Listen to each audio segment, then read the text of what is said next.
اگر خواتین کی بات کی جائے تو خواتین میں سب سے بلند ترین مقام اللہ تعالیٰ نے جن خواتین کو عطا فرمایا وہ ازواج مطہرات ہیں، وہ ہماری مائیں ہیں، امہات المومنین ہیں، جن کا تذکرہ اللہ رب العزت نے خود اپنی سب سے مایہ ناز کتاب اور سب سے آخری آسمانی کتاب قرآن کریم میں ان مقدس ہستیوں کا ذکر فرمایا، ان کے فضائل کو بیان فرمایا، اور خود نبی کریم علیہ السلام نے اپنے زبان مبارک سے ان کے فضائل کو بیان فرمایا،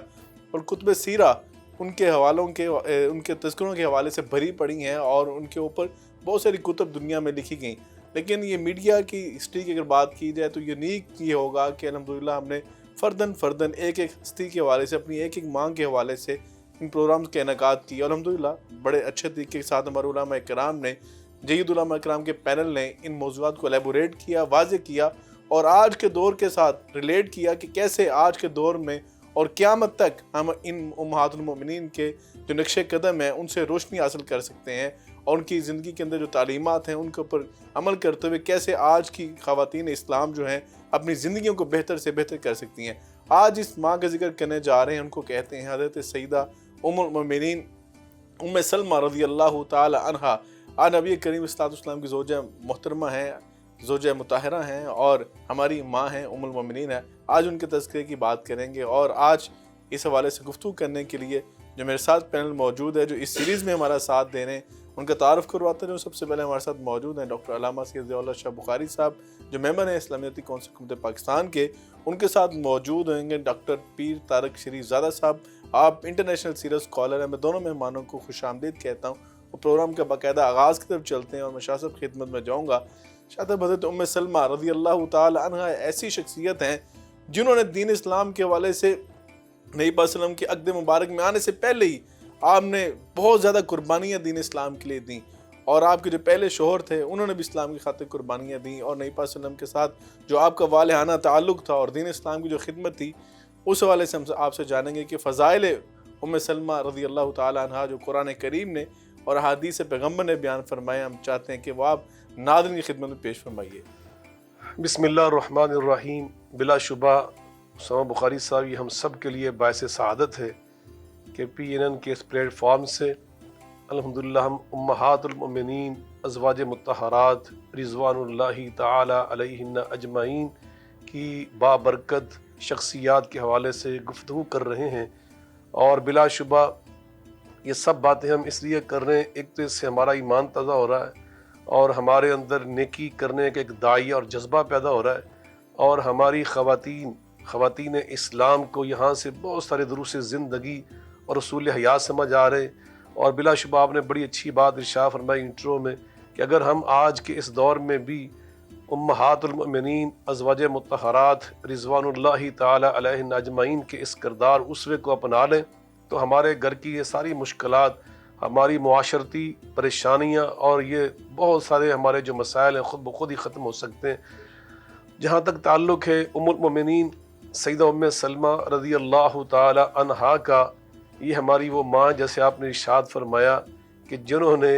اسلام نبی پاک صلی اللہ علیہ وسلم کے حرم مبارک میں آنے سے پہلے ہی اسلام کے لیے جو اپنا جذبہ ولولہ ذوق شوق تھا اس کو ثابت کر دیا تھا۔ والسابقون الاولون من المہاجرین والانصار والذین اتبعوا بإحسان رضی اللہ عنہم ورضوا عنہ وعد لهم جنات، کہ ان ہستیوں میں یہ شامل ہیں کہ جو السابقون الاولون ہیں، اسلام قبول کرنے میں جنہوں نے بڑی سبقت کی، اور سبقت لے جانے کا مطلب پتہ کیا ہے؟ بے تحاشا قربانیاں دینا،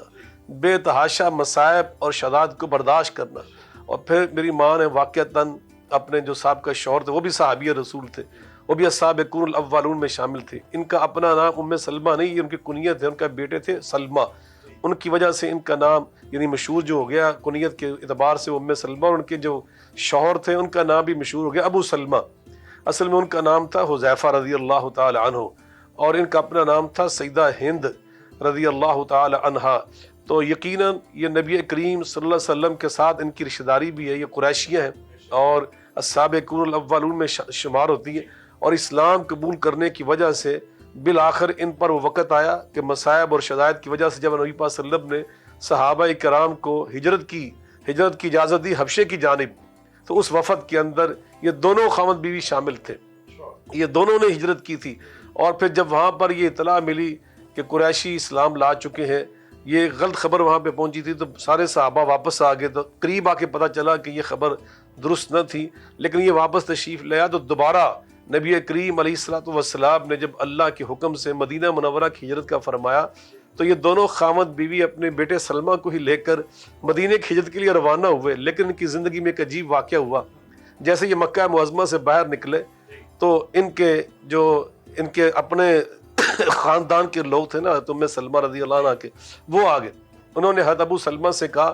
تم نے جانا ہے وطن چھوڑ کے تو جاؤ، ہم اپنی بیٹی کو، یہ ہمارے خاندان کی بیٹی ہے، ہمارے خاندان کے چشم و چراغ ہے، ہم اس کو نہیں جانے دیں گے. چنانچہ زبردستی ان کو روک لیا گیا. اور ادھر سے ام سلمہ، حضرت ابو سلمہ رضی اللہ تعالیٰ کا جو خاندان تھا وہ بھی آ گیا. انہوں نے کہا کہ اگر آپ اس کو نہیں جانے دے رہے تو جس کی گود میں بیٹا ہے سلمہ، یہ ہمارے خاندان کا ہے، یہ ہمارا خون ہے، یہ ہمارا چشم و چراغ، اس کو ہم اس کے پاس نہیں رہنے دیں گے. چنانچہ سلمہ کو چھین کر وہ لے گئے رضی اللہ تعالی عنہ اجمعین.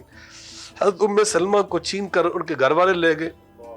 میں قربان جو حضرت ابو سلمہ کی عظمت اور استقامت علی الدین پر، وہ تنہا مدینہ کی جانب روانہ ہو گئے. دل کے ٹکڑے کو بھی چھوڑ دیا، رفیقہ حیات کو بھی چھوڑ دیا. اس طرح حضرت ام سلمہ کی حالت یہ تھی کہ روزانہ آ کر وہاں پر کئی گھنٹے بیٹھ کر روتی، جہاں سے شوہر اور بیٹا الگ ہوا تھا. روزانہ روتی. تو بالآخر ایک بندے کو ترس آیا، اس نے کہا اللہ کے بندوں کیا تم نے ظلم کی چکی چلا رکھی ہے. چنانچہ انہوں نے جناب سلمہ کو لیا، ان کی گود میں دیا اور ان کو مدینہ منورہ کی طرف روانہ کر دیا. ان کے جو شوہر تھے وہ غزوہ احد میں اور بعض کے نزدیک غزوہ بدر کے بعد زخمی ہوئے. غزوہ بدر میں یا غزوہ احد میں، بعض نے کہا کہ ایک اور الگ جنگ میں نہیں پر ان کو بھیجا ایک دستے کے طور پر، زخمی ہوئے اور ان زخموں کی وجہ سے یہ بالآخر اللہ کو پیارے ہوئے. بالکل صحیح شاہ صاحب، کتنا خوبصورت طریقے سے آپ نے یہ نقشہ سارا کھینچا. اور یقیناً اگر امہات المومنین کی بات کی جائے تو ہر ہماری ماں کی زندگی کے حوالے سے بندہ جب پڑھتا ہے حیران ہو جاتا ہے، سجدے رہ جاتا ہے کس قدر انہوں نے دین اسلام کی خاطر قربانیاں پیش کی ہیں. اور جب آپ نے تذکرہ فرمایا کس طرح ایک خاندان کو 3 حصوں میں بکھیر دیا گیا، ٹرائکا بنا دیا گیا،